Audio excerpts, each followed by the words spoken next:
I failed you once again, players. All my sweet, sweet darling swag lords out there, I apologize for being a deceiver and once more a liar head, because not only am I uploading on a Saturday and not a Sunday as I usually do, as you all know, I have once again claimed to be talking about Secret Invasion, and once again I have not. I know, why would I neglect a show of characters that I've barely seen for years, and some I'm just meeting in favor of a beautifully animated and compelling show starring the most iconic character ever that the algorithm seems to love and finally acknowledge the existence of my channel whenever I do talk about it. I have secured my spot and will be punishing myself by descending into hell.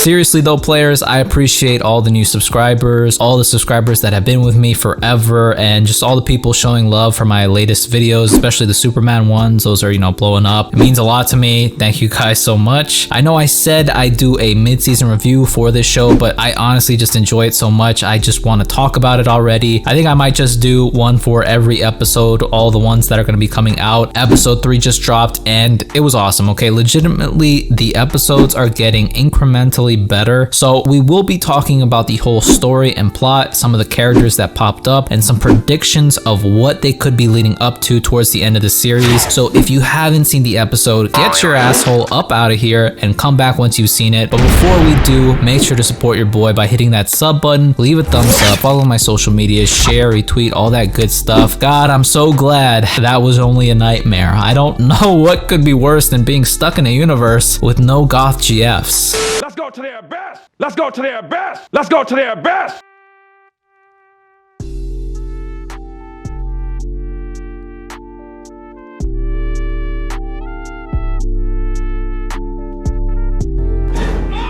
So episode 3, my interview with Superman, starts off with a bang, literally on a blimp. Side note, we need more blimps in the world. Not these blimps, but these. They're just city enhancers and just plain badass. Anyway, Supes comes in to save the day and is in complete control of the whole situation, just bringing that sense of warmth and safety that, Superman's got this. Then Lois rushes in to interview him, but because he doesn't want the Clark side of himself to be outed this soon, he dips. That's when we're introduced to the antagonist of the episode during a prison break on Stryker Island, Kyle Nimbus or Kyle Knight and Steve Lombard, otherwise known as Mist and Roughhouse, breaking out Siobhan McDougal or Silver Banshee. Now at first, I had no idea who these mofos were. Remember, players, my DC knowledge is nowhere near my Marvel knowledge, so I checked out some of the books they've been in. As far as Mist goes, he is a legacy character from an original version of Mist who was like the main villain of a superhero named Starman. This version of the character, I believe, is the son of that original Mist. His name is either Kyle Knight, who was a good guy and he partnered with the Justice Society of America, and from what I could find, he's been in the new series for the JSA that started it late last year. I gotta say, great art, very weird time travel type of story, and just a very cool character design. The other version from Earth 2 is a villain with the last name Nimbus. Mofo can alter his density so that he can be as hard as rock or basically become intangible as gas. And this Roughhouse mofo has been in a couple Superman comics from the 90s and is basically just an enhanced individual, nothing much to him other than brute strength. What you see is what you get with this mofo, but the real interesting one here was Siobhan or Silver Banshee. I might have seen her in like a DC Lego game, but never had I read her in a comic until recently, and she is basically, as you could have guessed it, a screamer. And from Ireland,